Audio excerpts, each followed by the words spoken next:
We are souls walking this earth.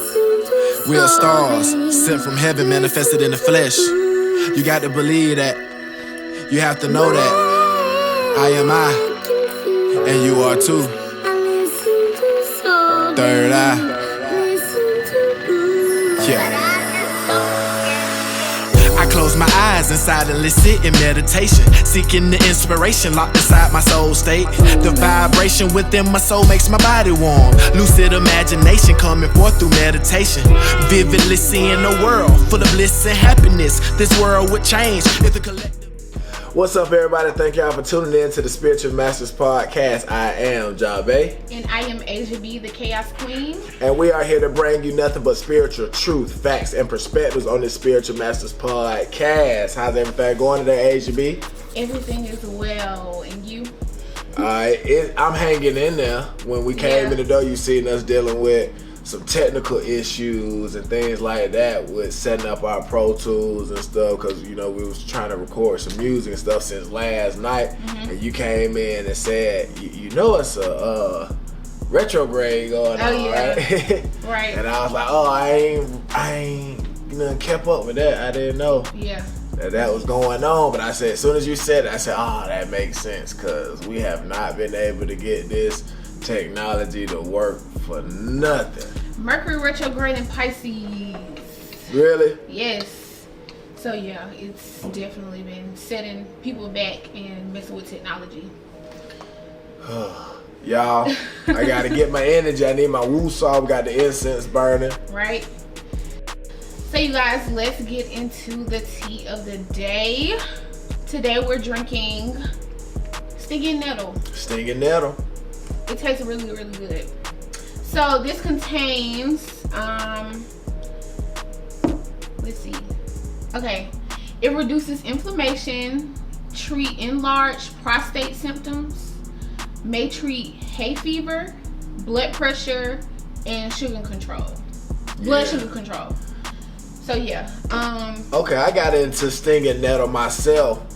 Going to a herbal shop in Stockbridge, Georgia. Okay. And because I was dealing with my ears, feeling like I had swimmer's ear and congestion, like when you're going up a mountain and your ears popping. Oh yeah, okay. Right, and they feel full.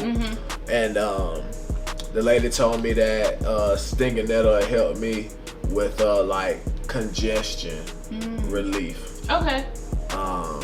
And that's how I started using stinging nettle, to be able to add that into my knowledge base for herbs, you can say. So I haven't dabbled with stinging nettle too much, but I got onto it because they told me that it helps with congestion.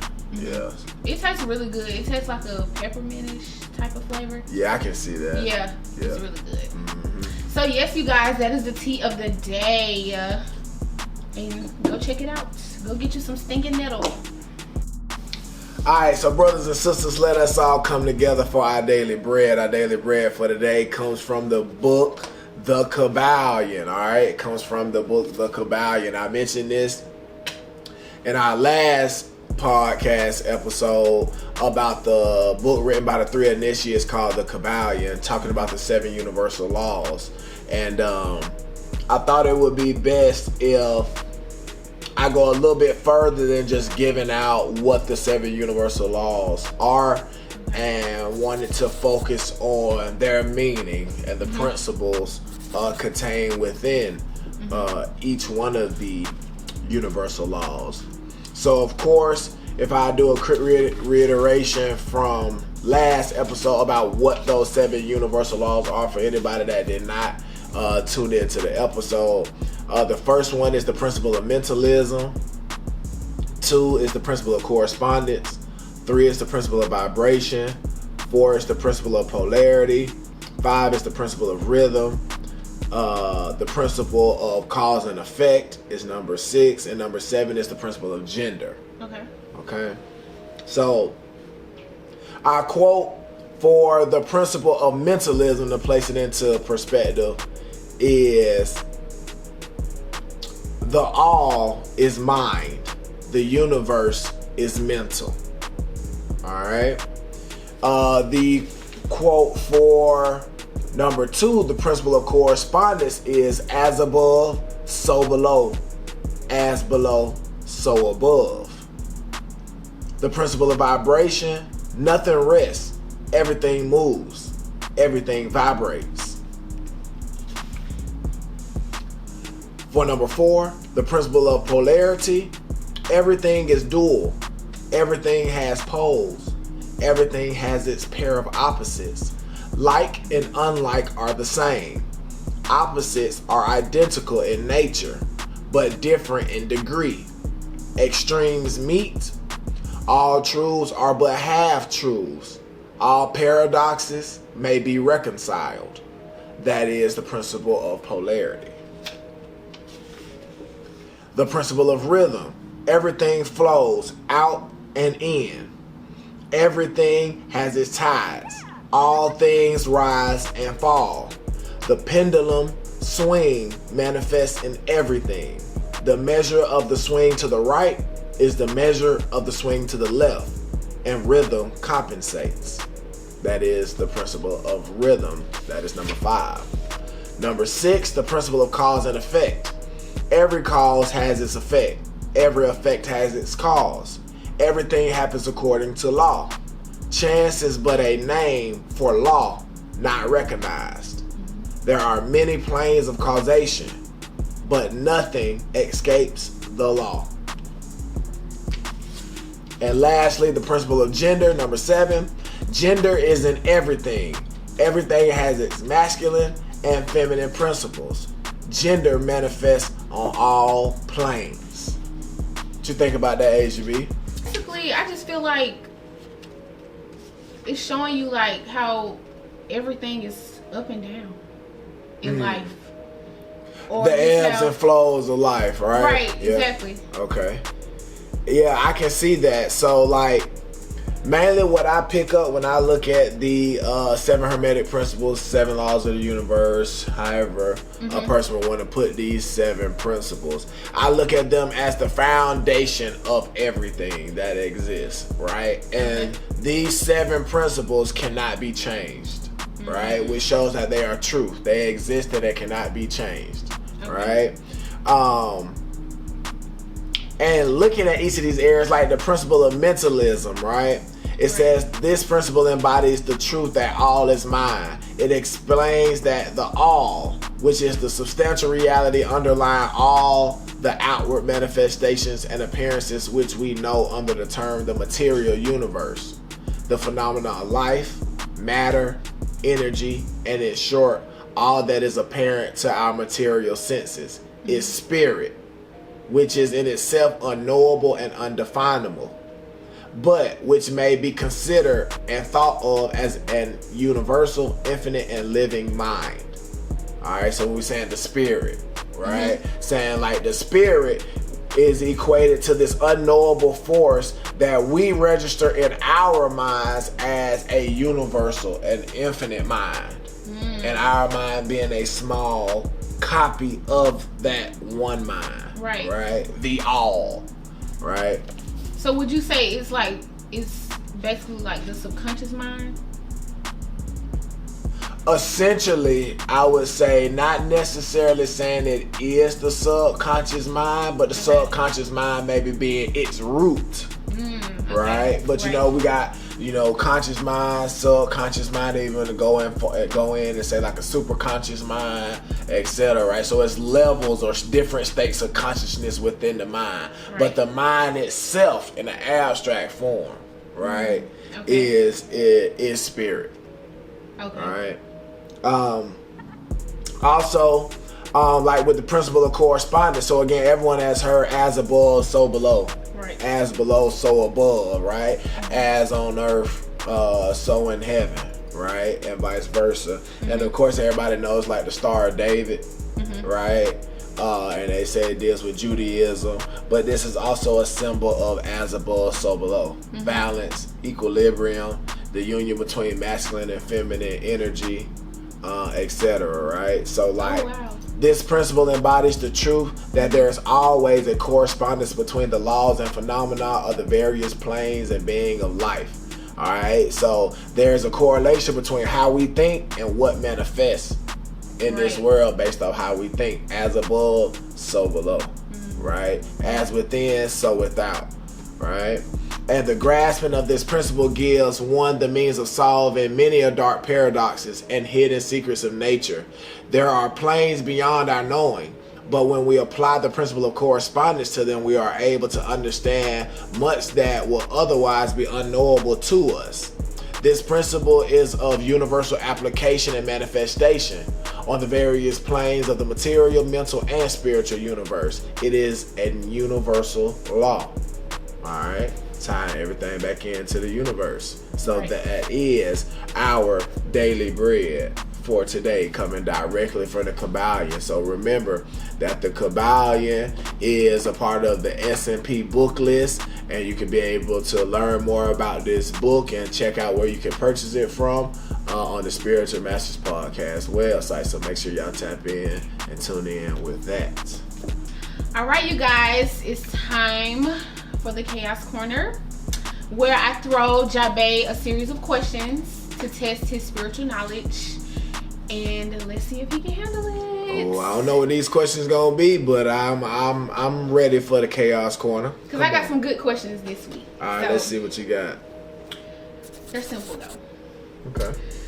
What are the 4 mutable signs of the zodiac?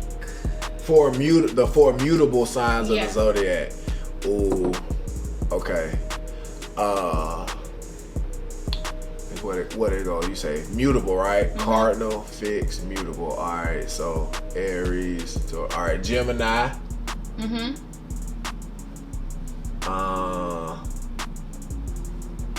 Virgo. Okay.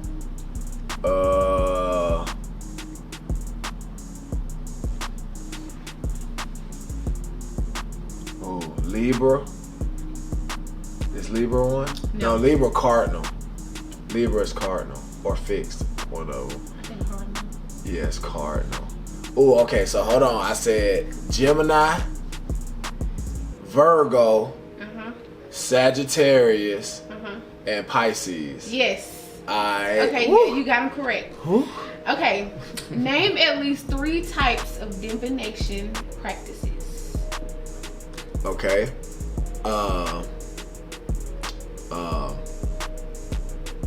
Tarot.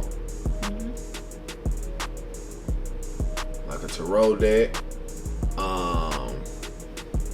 You can say like casting lots, right? That's like, they throw the shells on the ground, and based on how they land, the pattern of them, right? Astrology is a system of divination. Numerology is a study of divination. Oh, you already named 3. Yeah. So okay. Yeah. So we had astrology, cartomancy, which is tarot. Okay.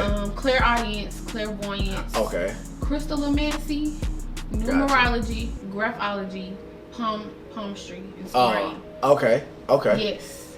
Okay. So, which one of the chakras is called the Ajna chakra? And see, you got me because you used the Indian, like the Sanskrit. Oh yeah. You said Ajna. That's the heart chakra. No? Golly. So is it third eye? Yes. All right. The crown chakra. All right. Wait. Hold on. Is it third eye? Is it crown now? Now I got you in the chaos. No, it's the crown chakra. So Ajna is the crown chakra, you saying? Yeah. Oh, okay. Hold up. Alright, look. She quizzing me. I gotta turn around and throw that. See the chaos moving now.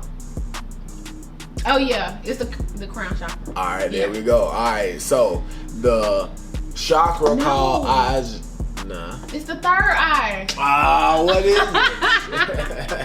Okay, so that one is called the I don't even know how. Let me see what you got. Alright, so the crown chakra, Sahasrara is how it looks. Sahasrara. Sahasrara. Right? For us, say in Western world, it would be crown chakra, third eye, throat chakra, heart chakra, solar plexus, sacral chakra, and then root chakra. Yes. Right? It's how. So she's asking me based off the Sanskrit way that word is spoken about. All right. Well, that's one heck of a chaos corner. Right. All right. So now it's time for Finding Spirit. Okay.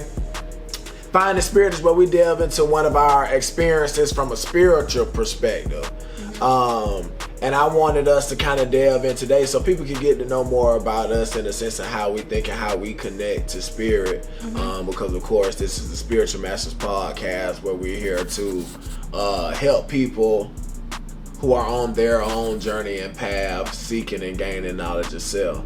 So I thought it would be good if we were able to speak about how we connect to spirit, right? On our individual paths. For me personally, I started realizing my connection with spirit through thought and analyzing thought. So I reached a point through my knowledge, my journey of knowledge of self, where I would, I got past questioning everything around me in a sense and started questioning myself.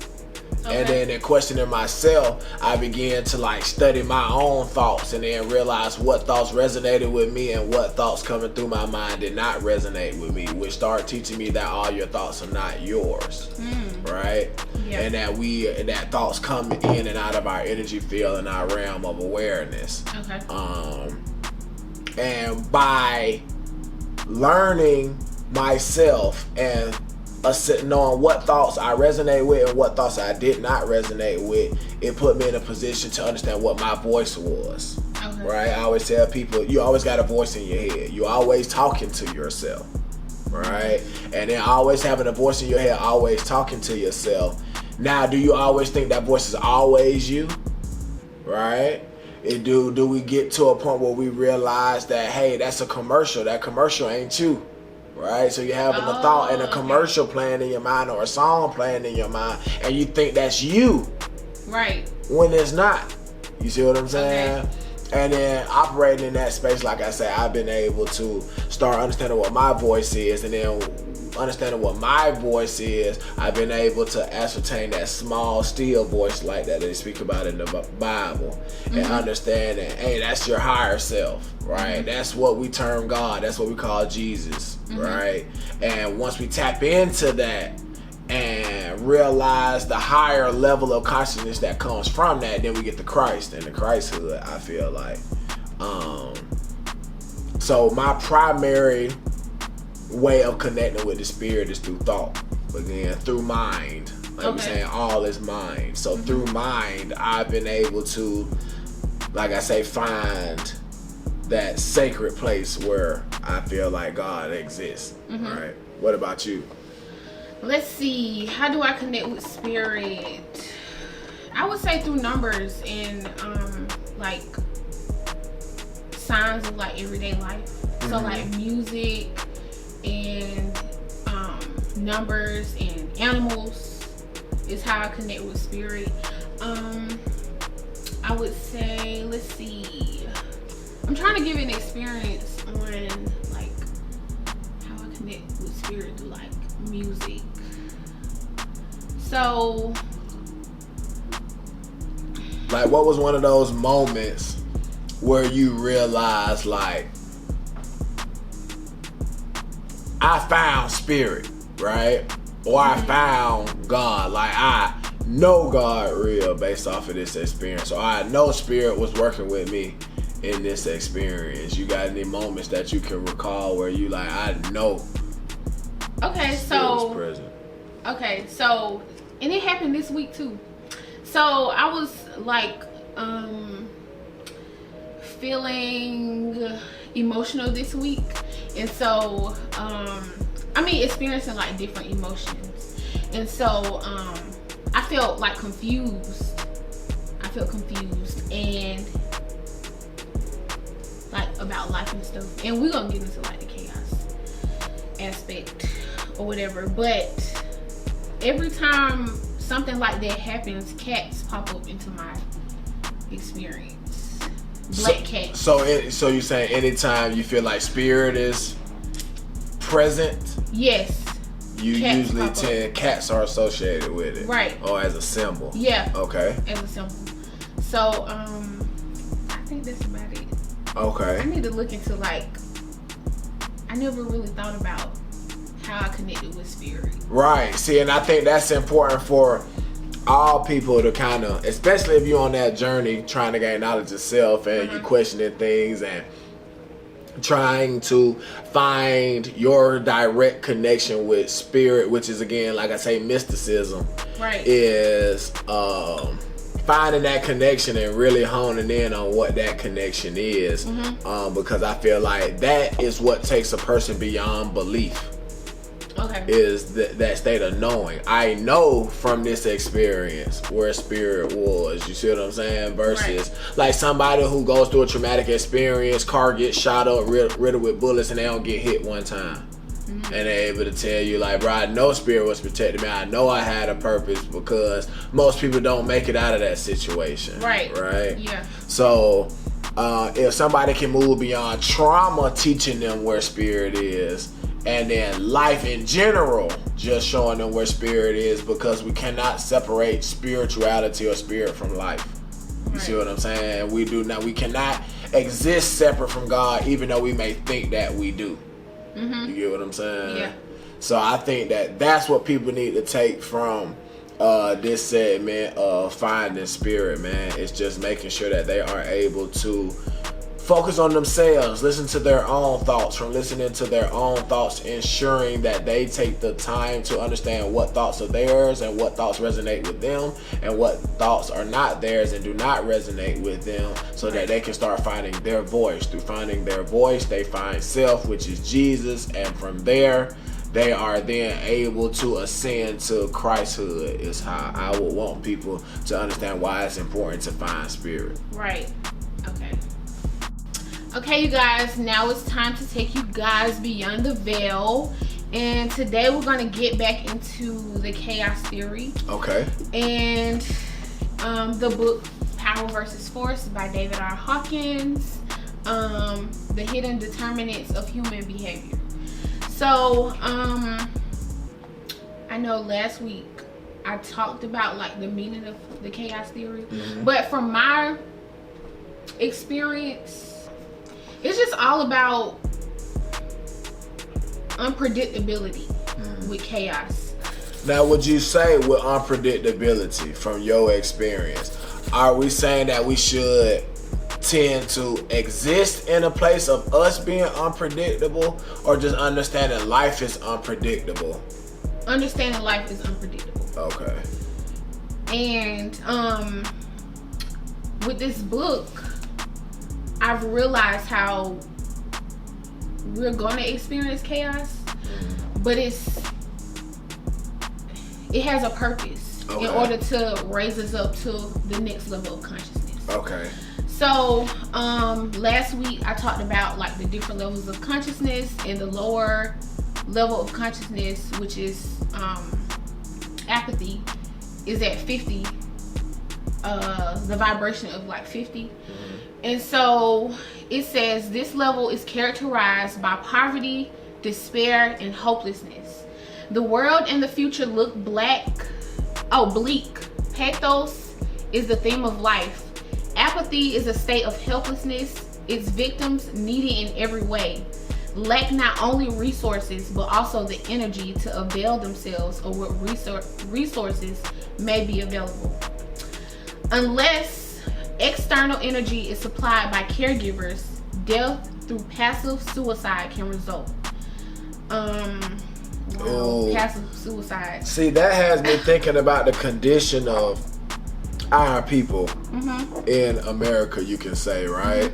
So, of course, I subscribe to the notion that we are the original people of the planet, and we are the descendants of the ancient Moabites, Canaanites, etc., and that we are Moors, right? Right.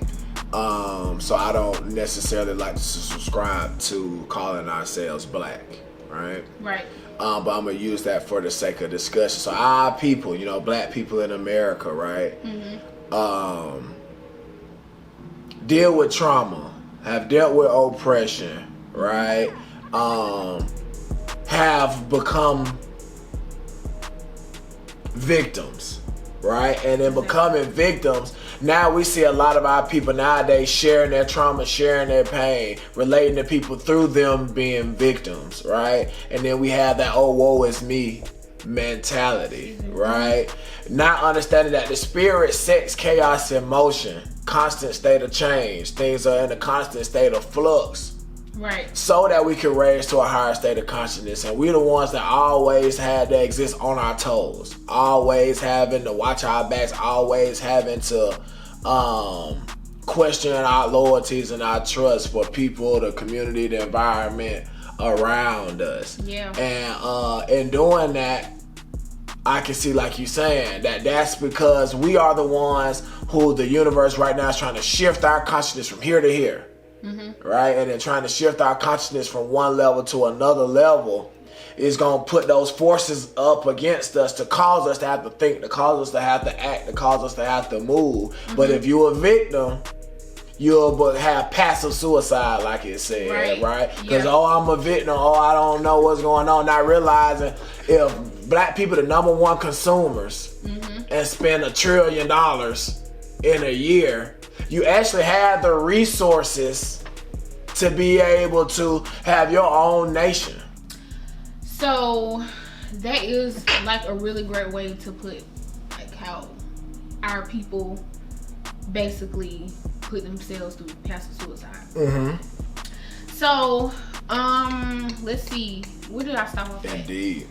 Unless external energy is supplied by caregivers, death through passive suicide can result.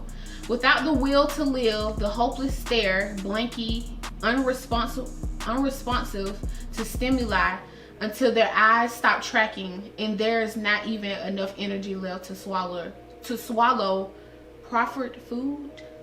So it's like giving me how people basically become dead. Just real dead. You so no emotion. You so defeated from trauma. You feel like you're such a victim that you just been suffering for so long that you don't have the resources to get out of your situation. That you just begin to just lose sight on life, where you're almost just a wanderer, lost. You see what I'm saying? Yeah. Where we say in the conscious community, like, man, it's a lot of dead people. It's a lot of folks walking dead. You see what I'm saying? The body moving, but that spiritual life and thought that should be moving through every human being. You see what I'm saying? Is dormant in a sense. You see what I'm saying? Locked away due to fear, oppression, all of that kind of stuff. And you saying that deals with apathy. Yes. And that's the lowest level of, I say, physical consciousness. Right. And it's the level of the homeless and derelicts of society. Okay. So yeah, I can see that, especially within our community. Of course, it can be spread throughout just the human race in general, but our community here in America, I can see that being a major issue. So what's the next level up from apathy, though? Okay, so the next level is grief. And he talks about how that's better than being at apathy. So you're making progress once you move from apathy. Although it's still on the lower level. Yeah, lower level. And grief is like at 75.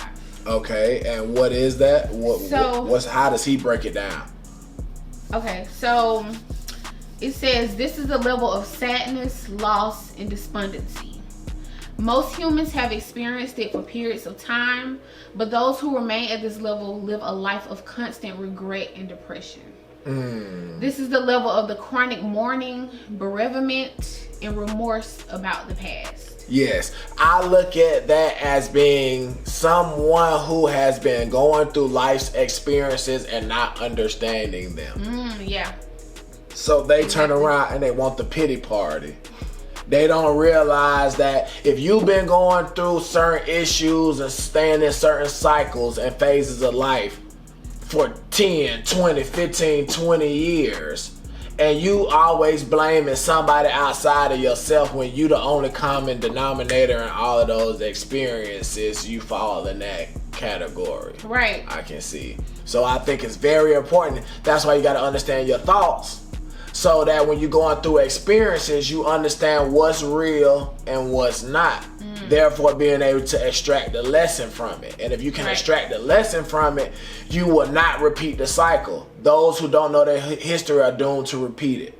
Right. So if you didn't learn, you see what I'm saying, from that cycle, you're going to hit that cycle again, and you're going to go around that cycle again. You see what I'm saying? Yeah. And living in that same phase for years, for decades. You see what I'm saying? For lifetimes for some people. You see what I'm saying? Until their mind can start to vibrate and think on a higher level. You see what I'm saying? To be able to solve it. But in order to think and vibrate on a higher level, I feel like that comes from understanding.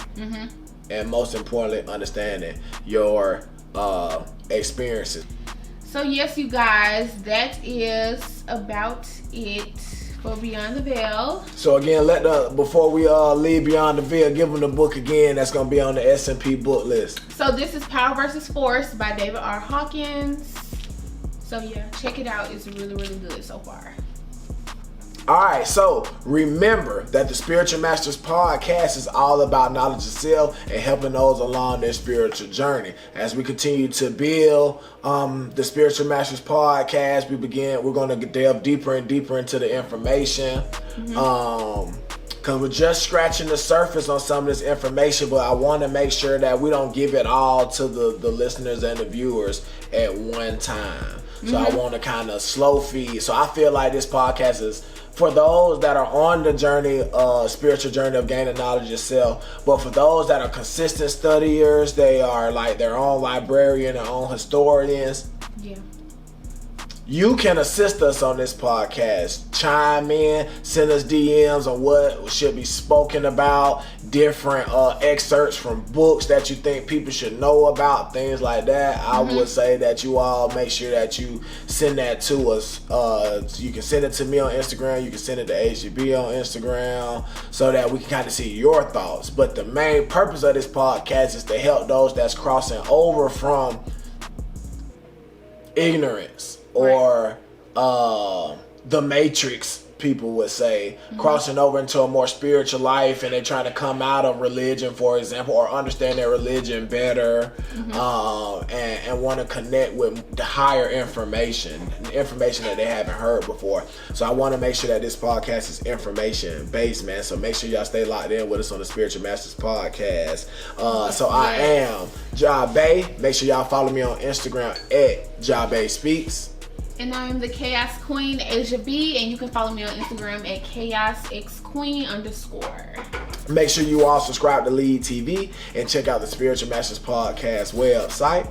And until next time, peace. Bye, y'all.